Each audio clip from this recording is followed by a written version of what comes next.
청장님, 기상청이 기후위기 시대 최전선에서 기후위기 파수꾼이다. 이렇게 맞습니까? 저희 그렇게 판단하고 그렇게 일하고 있습니다. 네. 기후위기에 대한 감시 및 예측 업무의 총괄 지원 기관으로서 역할을 수행할 수 있도록 기후변화 감시 예측법이 제정이 됐죠. 네. 그래서 10월 24일부터 지금 시행되는 것으로 알고 있는데 어떻게 준비하고 있습니까? 시행령 시행규칙 준비가 완료가 돼서요. 하위법령 정비는 되어서 이제 차관의 국무회의 이제 곧 될 것으로 보고 있고, 나머지 그 법에서 정하고 있는 각종 그 의무 사항과 관련해서 저희들이 업무를 차근히 준비를 하고 있습니다. 네.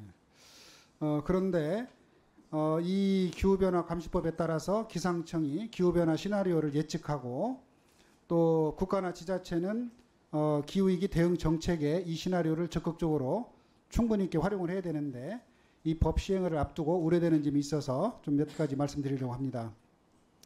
지금 그 기후위기 대응 정책들이 기관별로 좀 광범위하게 시행되고 있지 않습니까? 그런데 그 각 기관이 우리 기상청에서 생산하는 국가 기후변화 시나리오를 활용하고 있는지 이것을 파악할 수 있는 체계가 잘 되어 있습니까? 현재 명확한 체계가 있지는 않아서 조사하는데 한계가 좀 있습니다. 네. 그래서 이게 아마도 이런 것들이 제대로 되어 있지 않아서 각 기관이 기상청에다가 이렇게 말하자면 정보도 제공하고 서로 소통을 해야 되는데 그게 아마 체계적으로 잘 되어 있지 않는 그런 문제가 있는 것 같아요. 네. 예를 들어서 그렇게 되면 지금 우리가 방제라든가 또 안전과 관련된 시설물, 예를 들어서 소하천, 도로 배수, 철도 레일 이런 것들을 설계할 때 미래 기후변화 위험 요인을 고려해서 설계를 해야 되는데 이게 잘 소통이 안 되면 좀 그 나중에 재난을 예방하는 데 문제가 있지 않겠습니까? 네, 그렇습니다. 그래서 기후위기 대응 정책 수립에 최신 국가 기후변화 표준 시나리오가 반영되고 있는지 정기적으로 점검할 수 있는 체계가 필요하다 이렇게 생각을 하는데 이 부분은 어떻게 추진할 생각입니까? 저도 좀 규정이나 제도 정비가 좀 필요하다고 판단합니다. 제도가 되면 그걸 가지고 그 권한을 가지고 더 적극적으로 각 우리나라 적응 대책을 수립하는 각각의 기관들이 시나리오를 기반으로 해서 할 수 있도록 이렇게 관리도 하고 모니터링하고 이렇게 할 필요가 있겠다고 생각합니다.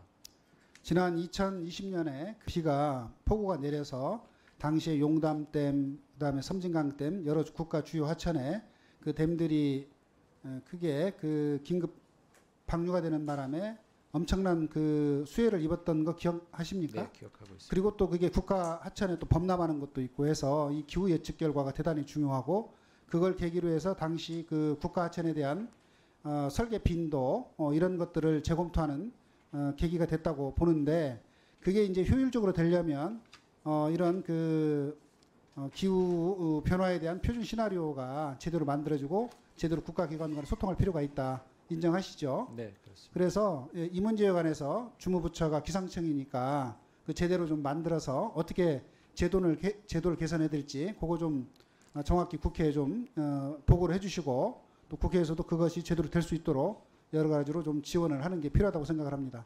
그렇게 해주시겠습니까? 네, 그렇게 하겠습니다. 네.